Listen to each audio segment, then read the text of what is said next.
오늘 우리에게 주시는 말씀은 에스겔서 37장 1절로 6절의 말씀입니다. 우리 한 절씩 교독하도록 하겠습니다. 여호와께서 권능으로 내게 임재하시고 그의 영으로 나를 데리고 가서 골짜기 가운데 두셨는데 거기 뼈가 가득하더라.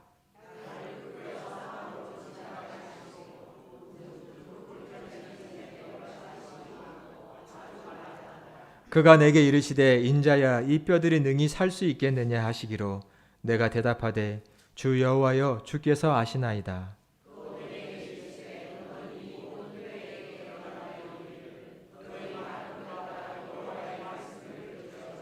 주 여호와께서 이 뼈들에게 이같이 말씀하시기를 내가 생기를 너희에게 들어가게 하리니 너희가 살아나리라. 너희 위에 힘줄을 두고 살을 입히고 가죽으로 덮고 너희 속에 생기를 넣으리니 너희가 살아나리라.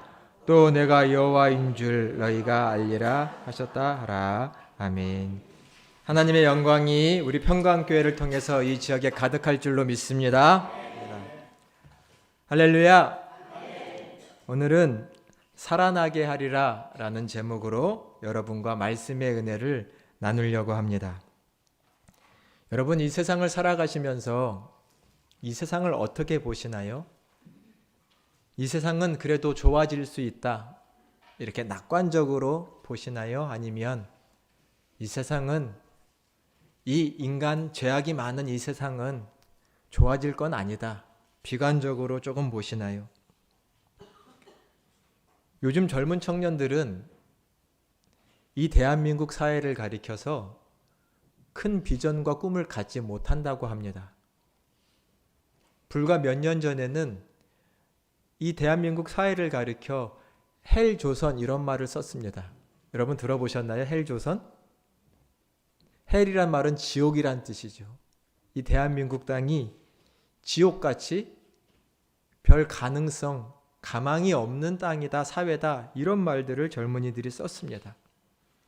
아무리 많은 공부를 해도 취업이 어렵고, 아무리 열심히 돈을 번다고 해도 집을 사거나 가정을 꾸리기 어려운 대한민국 현실, 단순히 부정과 불법이 많은 나라가 아니라 미래와 소망을 갖기 어려운 나라다라는 생각 속에서 우리 젊은이들이 헬조선 이런 말을 쓰곤 했습니다. 단순히 우리가 처한 이 사회와 세상만이 아니라 혹 내 자신을 봤을 때는 여러분 어떠세요? 내 자신을 봤을 때 나는 낙관적으로 내 자신을 평가하나요? 아니면 내 자신을 볼 때 나의 인격과 나의 인품과 또 나의 여러 모습들을 보았을 때 나는 약간 나를 비관적으로밖에 볼 수 없나요? 내가 원하고 목표하는 선, 의로움이 있지만 나는 그것들을 잘 이루고 있습니까? 원하는 이상이 있지만 나는 그것들을 잘 성취하며 살아가는 한 인격인가요? 아니면 번번이 실패하고 넘어지고 잘 못하는 삶인가요? 내 자신에 대해서 나는 낙관적인가요? 자신을 가질 수 있나요? 아니면 그렇지 못한가요? 이 세상도 내 자신도 우리는 어떻게 보고 있는지 이날 한번 생각해 보면 좋겠습니다. 인생에는 늘 터닝 포인트가 한두 번쯤은 있습니다. 단순히 진로를 바꿨다든지 아니면 내가 살고 있는 그 터전을 옮겨서 새로운 곳에서 산다든지 하는 터닝 포인트가 아니라 뭔가 짙은 어두움 같은, 절망 같은 곳에서 빛으로 나온 것 같은, 새로운 삶을 시작한 것 같은 그런 터닝 포인트를 말합니다. 절망의 순간에, 낙담의 순간에 큰 도움과 구원을 받아서 새로운 출발을 한 그런 터닝 포인트입니다. 근데 이런 터닝 포인트는 주변에 엄청 변화가 되었다든지 또 누군가가 내 옆에서 큰 지지를 해줬다기보단 뭔가 인생의 작은 일들 아니면 찰나의 생각들이 마치 통찰력같이 내게 임해서 내게 삶의 터닝 포인트를 주는 경우들이 있습니다. 프랑스에 샤르니라고 하는 사람이 있었습니다.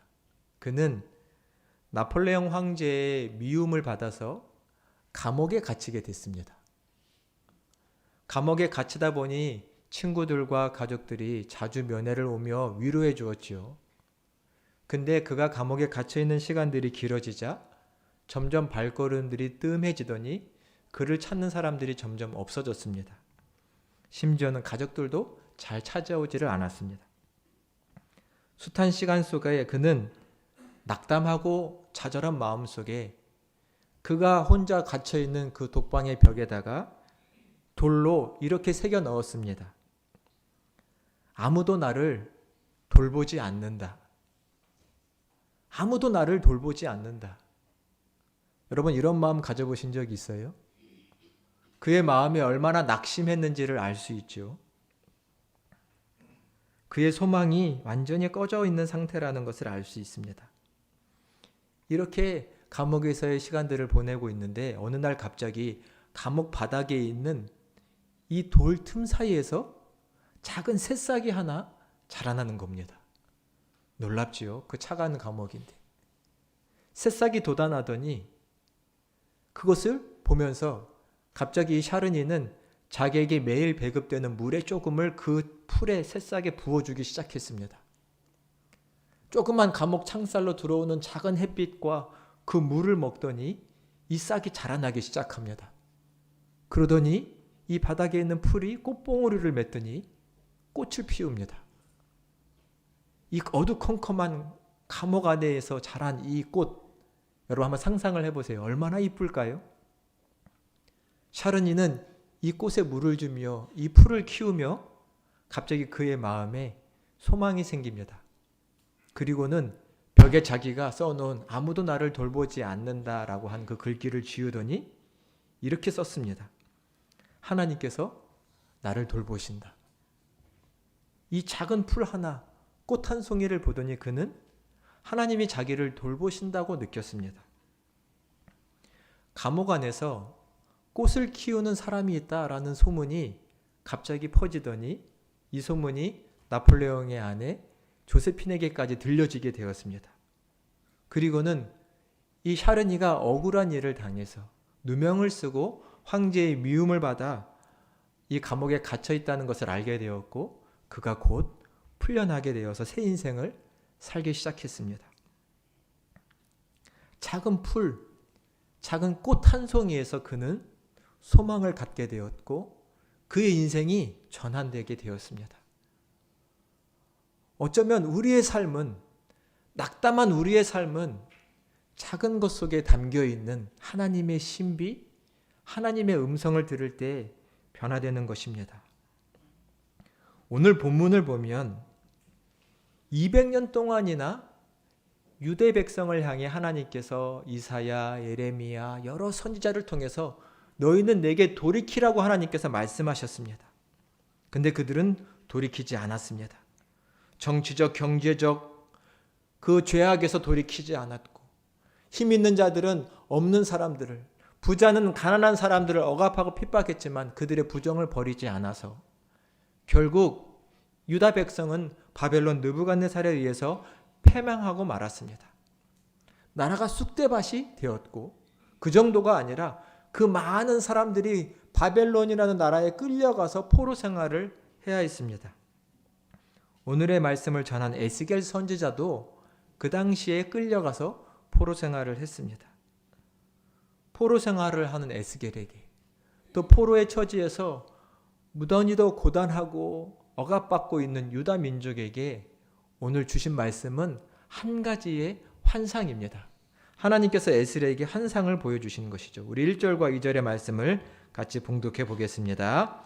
여호와께서 권능으로 내게 임재하시고 그의 영으로 나를 데리고 가사 골짜기 가운데 두셨는데 거기 뼈가 가득하더라.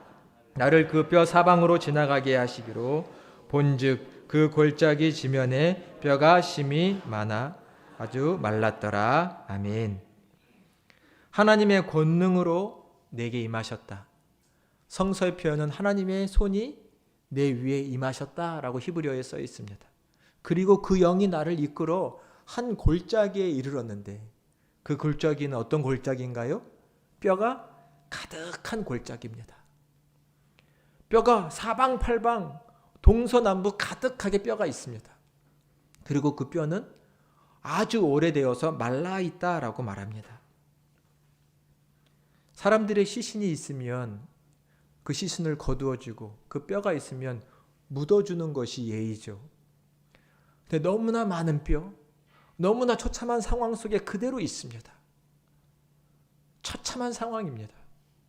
바로 지금 유다 공동체의 상황을 하나님께서 말씀하시는 거죠. 처참한 상황입니다. 이 하나님의 예언과 이 하나님의 환상은 사실 이스라엘 백성들이 포로 생활을 하면서 입버릇처럼 하던 말을 하나님께서 사용하셔서 이런 환상의 말씀과 비전을 보여주시는 것입니다. 우리 화면을 통해서 11절 말씀도 같이 한번 봉독해 보겠습니다. 11절입니다. 또 내게 이르시되 인자야 이 뼈들은 이스라엘 족속이라. 그들이 이르기를 우리의 뼈들이 말랐고 우리의 소망이 없어졌으니 우리는 다 멸절되었다 하느니라. 아멘. 이스라엘 백성들이 스스로 말하기를 그 바벨론의 포로 생활이 너무나 힘들고 지쳐 우리의 뼈가 말랐다라고 말합니다. 보통은 사람들이 먹지 못하고 괴로우면 살이 쪽 빠지죠. 피골이 상접한다고 말합니다. 근데 뼈가 말랐다라는 것은 생명의 기운이 그들의 삶에서 싹 빠졌다라는 얘기죠. 뼈가 말랐다. 그들의 삶이 얼마나 고통스러웠는지 힘들었는지를 알 수 있습니다. 말을 하기를 우리에게는 소망이 없다고 말합니다. 우리는 멸절, 완전히 그 싹이 마른 것 같은 처지다라고 말합니다. 우리 민족에게는 해방의 소망, 다시금 좋을 날을 볼 소망이 없다는 것입니다. 혹시 이러한 말 저희도 하고 있지는 않습니까?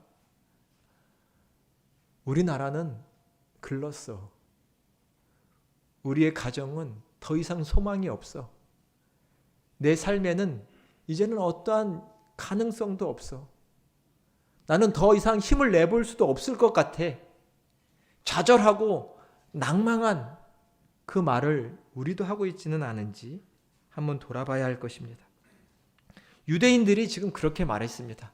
우리의 뼈는 말랐고 우리에겐 소망도 없고 우리는 멸절된 자들과 같다는 것입니다. 하나님이 이스라엘 백성들의 이 좌절하고 낭망한 마음과 그 말을 이용하셔서 이 마른 뼈 환상을 지금 에스겔에게 보여주고 계십니다. 3절에 보니 하나님께서 에스겔에게 물으십니다. 인자야 에스겔아 이 뼈들이 살아날 수 있겠느냐? 이 뼈들이 살아날 수 있겠느냐?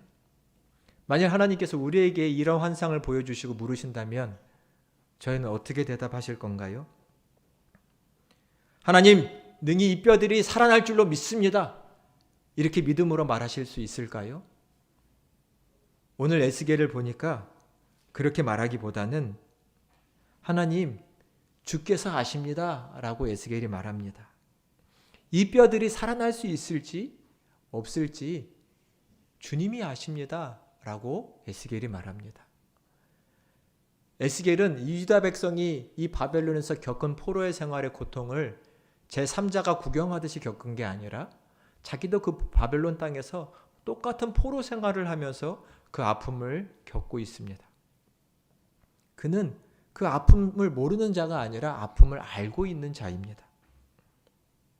그래서 그는 이 짙은 어두움, 과연 저 바벨론이라는 대제국이 망하기는 할까? 우리 유다 민족이 이 포로 생활을 그치고 해방될 수 있을까? 부정적일 때가 많았던 것이죠. 기도하고 바라지만 이 현실이 막막하니 그의 믿음 또한 크지 않았던 것일 수 있습니다. 그런 에스겔의 입장을 생각한다면 당신이 아십니다 라고 한 이 고백이 대답이 그나마 그의 믿음을 다해서 한 대답이 아닐까 저는 생각해 봅니다. 전능한 하나님이 물으시니 하나님, 저 마른 뼈들이 살아날 수 있겠습니까? 불가능하지요. 이렇게 말은 못하고, 그런데 내 처지가, 우리의 민족의 처지가 어려우니 능히 살아날 줄로 믿습니다라고 말도 못하고, 이 모든 일은 하나님의 손에 있으니 당신이 아십니다라고 에스겔은 대답했다고 저는 생각됩니다. 4절부터 6절에 보니 하나님께서 에스겔에게 명령하시는데, 에스겔아, 너는 이 마른 뼈들을 향해 내 말을 전하라 라고 말씀합니다. 너희는 마른 뼈들아, 여호와의 말씀을 들을지어다. 주 여호와께서 이 뼈들에게 말씀하시기를 내가 생기를 너희에게 들어가게 하리니 너희가 살아나리라. 너희 위에 힘줄이 생기고 너희에게 살을 입히고 가죽을 덮여서 내가 너희에게 생기를 넣으리니 너희가 살아나리라. 또 너희가 여호와가 곧 너희의 하나님인 줄 알리라 라고 하나님께서 말씀해 주셨습니다. 이 마른 뼈들을 향하여 대언하라 라고 하십니다. 마른 뼈들아 살아나라, 마른 뼈들아 살아나라 라고 대언을 하라는 것입니다. 살아나게 하리라. 내가 이 마른 뼈들이 살아나게 하리라. 예언자 에스겔이 이 말을 전하자 갑자기 놀라운 일이 벌어졌습니다. 뼈들이 뚜걱뚜걱 맞춰지더니 사람의 형상을 입히고 힘줄이 생기고 살이 오르고 가죽이 덮이며 사람의 모양이 되었습니다. 아직 생기는 없어 보입니다. 오늘 말씀의 9절에 보니 인자야 너는 생기를 향하여 대언하여 생기야 사방에서 불어와 이 죽은 자 같은 저들에게 들어가 그들을 살아나게 하라 라고 말씀을 전하라 라고 하나님이 말씀합니다. 예언자가 생기를 향하여 대언하자 사방팔방에서 생기가 불어오더니 그 죽은 자 같은 사람들에게 들어가 그 죽은 자 같은 사람들이 살아나 움직이기 시작했고 하나님의 군대가 되었다라고 말하고 있습니다. 여러분 한번 상상을 해보십시오. 마른 뼈 같은 그런 것들이 사람의 형상을 덧입고 그 안에 생기가 힘이 섬겨 하나님의 군대가 되는 놀라운 비전을 지금 에스겔에게 보여주고 계신 것입니다.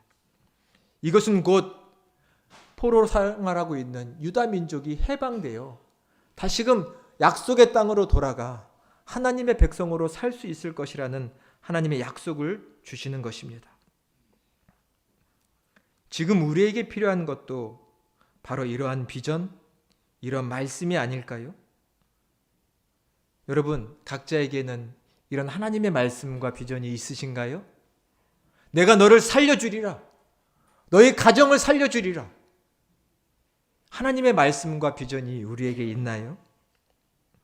낙담한 우리에게, 좌절한 우리에게, 어려운 상황을 뚫고 갈, 연약한 내 모습을 이겨낼 수 있는 그 유일한 길은 오직 이 하나님의 말씀과 이 하나님의 비전인 줄로 믿습니다. 이 비전이 우리에게 있느냐라는 것입니다. 제 개인 간증을 잠시 드려야 할 것 같습니다. 저는 고등학교를 졸업하고 바로 신학대학을 입학하진 않았고 일반 대학을 다니고 또 직장 생활을 하다가 30쯤 조금 늦지막히 신학대학원을 입학했습니다. 직장도 그만두고 신학대학원을 입학했으니 나름 이 마음속에 주님을 향한 뜨거움이 충만했고 하나님을 위해 살겠다라는 다짐도 컸습니다. 신학대학원을 입학하고 전도사로서 사역을 했을 땐 얼마나 열심히 했는지 모릅니다. 물론 부족한 것이 많았지만 주님을 향한 사랑, 뜨거운 마음으로 열심히 사역을 했습니다. 늦게 들어간 학교고 늦게 들어간 하나님의 사역이니 정말 내 몸이 부셔져라 열심히 해야겠다. 하나님을 위해서는 시간도 물질도 모든 노력을 아끼지 않고 열심히 사역을 했습니다. 아이들을 가르치고 예배를 인도하기도 했고 또 교회에 나무를 치기도 하고 풀을 베기도 하고 풀을 뽑기도 하고 교회 페인트가 벗겨진 곳이 있으면 페인트 칠을 하기도 하고 옥상에 올라가서 교회 청소를 하기도 하고 또 무너진 곳이 있으면 시멘트를 해서 공구리를 치기도 하고 온갖 땀 흘리며 수고하는 것을 아까워하지 않고 열심히 사역을 했습니다. 이제 막 사역을 시작했으니 새내기 사역자니 그 뜨거움이 대단했겠죠. 그 주변에 있는 젊은 청년 선생님들이 저한테 뭐라고 했냐면, 전도사님은 일을 시작하는 은사가 있다고 했습니다. 즉 일을 자꾸 만든다는 거죠. 가만히 계시지를 않고 일을 만든다는 겁니다. 그 정도로 열심히 하나님의 일을 하고 싶었습니다. 하지만 일을 열심히 한다고 해서 열매가 늘 그만큼 맺히는 것은 아니죠. 물론 지금은 이 하나님의 나라와 하나님의 열매는 하나님이 하시는 거지 인간이 하는 것은 아니라는 것을 잘 압니다. 하지만 그때 막 열정이 뜨거웠던 제 모습 속에는 열심히 수고하고 애쓴 만큼 열매가 맺히지 않고 전도가 되지 않는 것 같아서 때로는 좌절하고 낭망할 때도 많이 있었습니다. 몸이 지치기도 하고 마음이 지치기도 하고 또 내가 혹시 사역자 길을 갈 사람이 아닌데 내가 잘못 온 것은 아닌가? 이런 생각을 갖기도 하면서 마음의 갈등이 심했던 것이죠. 그렇게 열심히 하면서도 한편으로는 풀이 꺾여가는, 때로는 좌절하고 낭망하는 저에게 하나님께서 특별한 음성과 비전을 주신 기간이 있었습니다. 어느 일정 기간 동안에 하나님이 같은 꿈을 3번 꾸게 해주셨는데 이런 꿈이었습니다. 제가 강단에서 설교를 할 때 보면 한 4-5명이 이렇게 앉아 계신 꿈이었습니다. 설교 원고를 보고서 다시 이렇게 앞쪽 예배석을 바라보면 갑자기 한 20-30명이 앉아 계신 겁니다. 또 설교 원고를 보고 나서 또 앞쪽을 보니까 예배당 반이 꽉 차 있습니다. 또 설교 원고를 보고 앞에 설교를 하니까 갑자기 예배당 뒤가 꽉 차 있어서 이 안에 예배하는 자들로 가득 차 있는 꿈. 이런 꿈을 하나님께서 일정 기간 동안 3번이나 꾸게 해주셨습니다. 그 꿈을 꾼 이유는 너 큰 목사 할 거다 이런 게 아니라 너에게 주어진 직분과 사명을 따라 열심히 사명을 감당하면 때가 되면 하나님께서 열매를 맺게 해주실 것이다. 이런 믿음을 제게 주신 꿈이라고 생각이 되었습니다. 그 이후로도 전도사 또 목사 여러 사역을 했지만 제 자신에게 실망하고 김 목사야 이렇게 목회해서 되겠냐? 너가 그러고도 목사 맞냐? 이렇게 스스로에게 낭망할 때가 너무나 많았습니다. 또 사역을 하면서도 힘들 때가 많이 있었습니다. 하지만도 포기하지 않는 것은 하나님이 주신 비전과 하나님이 주신 말씀이 있기 때문입니다. 하나님이 목회하게 제게 주신 약속의 말씀이 또 한 구절 있는데 그것은 요한복음 6장 37절의 말씀입니다. 아버지께서 내게 주시는 자들은 다 내게로 올 것이요 내게 오는 자는 내가 결코 내어 쫓지 아니하리라. 이 말씀, 하나님께서 목자에게 필요한 양을 주시고 그 양을 목양할 때에 너는 최선을 다해 목양하라는 말씀이었습니다. 이 약속의 말씀과 주신 비전을 품고 이 목사는 제 일을 할 뿐인 것입니다. 어떤 상황이 어려워도 낭망이 되어도 눈에 보이는 열매가 없어도 하나님의 일을 감당하는 것뿐이죠. 혹 여러분에게 절망과 낙심의 때를 여러분이 보내고 계신가요? 그러실 수도 있습니다. 바라옵기는 하나님이 주시는 말씀과 비전이 여러분에게 있으시기를 간절히 축원합니다. 에스겔에게 하나님이 손이 임하셨고 그에게 마른 뼈의 환상이 살아나 군대를 이루는 환상을 보여주셨던 것처럼 하나님께서 우리에게도 이 비전을 보여주시기를 간절히 소망합니다. 하나님 앞에서 우리가 종교인 말씀 운동을 함께 하자고 말씀드렸습니다. 하나님 말씀 운동을 하자는 것은 하나님께 매달리자라고 말씀드리는 겁니다. 성경 말씀에 보니 나를 간절히 찾는 자가 나를 만날 것이고 나를 구하는 자가 응답받을 거라고 하셨습니다. 간절히 찾는 자가 하나님을 만납니다. 여러분 하나님 지금 찾고 계신가요? 정말 마음을 다해 하나님 찾고 계신가요? 하나님을 찾는 자가 하나님을 만납니다. 어떻게 우리가 하나님을 찾을 수 있습니까? 하나님의 말씀을 사모하시기를 바랍니다. 하나님의 말씀을 사모할 때에 그분의 음성을 듣게 되고 살아계신 하나님을 경험하게 됩니다. 말씀을 보지 않고서는 하나님의 말씀을 들을 방법이 없습니다. 하나님의 말씀을 펴서 하나님 만나기를 간절히 사모하시기를 바랍니다. 그때 에스겔에게 보인 환상, 그 말씀이 나에게도 임하는 것을 경험하게 될 것입니다. 말씀이 들려오고 비전이 내게 임하는 것을 볼 것입니다. 그러면 그 말씀은 나를 붙잡아줘서 그 절망과 어려움 상황을 뚫고 나올 수 있도록 도와주십니다. 우리에게 필요한 것은 하나님의 말씀입니다. 하나님의 말씀이 생생하게 우리에게 들려올 때 그 무엇도 꺾을 수 없는 소망이, 그 무엇도 꺼뜨릴 수 없는 빛이 우리의 삶에 있게 될 것입니다. 내 모습을 보십시오. 말씀이 있습니까? 비전이 있습니까? 다시금 이 하나님의 말씀과 비전을 얻기를 간절히 바라는 마음으로 하나님만을 바라보시기를 바랍니다. 하나님의 말씀 앞에 서시기를 바랍니다. 그러면 나의 신앙의 신비, 누구에게도 자랑할 수 있는 신앙의 간증거리가 내 삶에 생길 것입니다. 살아계신 하나님께서 나와 함께 하셨고 우리와 함께 하셨다는 것을 우리는 고백하게 될 것입니다. 이 약속이 우리에게 필요합니다. 다시금 이 하나님께 소망을 두는 인생이 될 수 있도록 하나님의 말씀을 사모하시기를 바랍니다.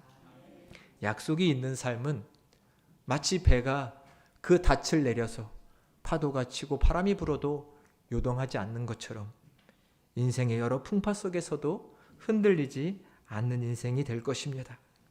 뿌리를 깊게 내린 나무가 바람이 쳐와도 흔들리지 않고 그 잎이 청청하고 열매를 맺을 수 있는 것처럼 우리의 삶도 하나님의 말씀에 내 인생의 뿌리를 깊이 내리면 흔들리지 않는 삶을 살게 될 것입니다.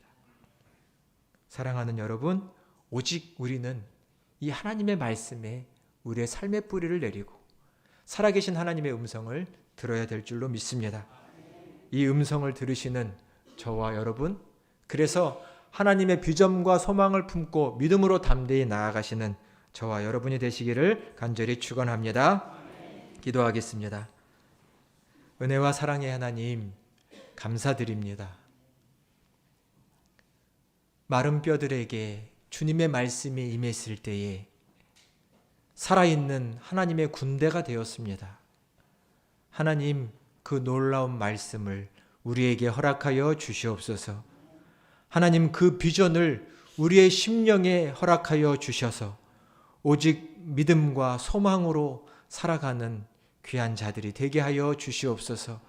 하나님, 간절히 원합니다. 이 뼈들이 살아나겠느냐? 내가 생기를 그들에게 불어넣어 살아나게 하리라. 하나님, 우리의 가정을, 우리의 삶을, 몸된 교회를, 이 땅에 있는 모든 교회들을 하나님의 생기로 붙잡아 주셔서 살아나게 하여 주시옵소서. 하나님의 일을 감당하는 귀한 교회, 귀한 가정, 내 삶이 되도록 주여 축복하여 주시옵소서. 하나님의 일을 감당하는 하나님의 군사가 되기를 소망하오니 주님, 우리와 함께하여 주시고 하나님의 영광을 드높이는 우리 모두가 되게 하여 주시옵소서. 하나님, 이 땅 가운데 하나님의 그 성령의 역사가 필요합니다. 아버지, 소망을 잃고 살아가는 자들, 죽음 가운데 낭망한 자들, 그들이 주님 앞으로 나오게 하여 주시고 주님, 그들에게 성령을 허락하여 주시고 우리와 함께 하나님만을 섬기는 귀한 역사가 이루어질 수 있도록 거룩한 부흥 우리 모두에게, 우리 평강교회 위에 주여 허락하여 주시옵소서. 존귀하신 예수 그리스도의 이름으로 간절히 기도드리옵나이다. 아멘.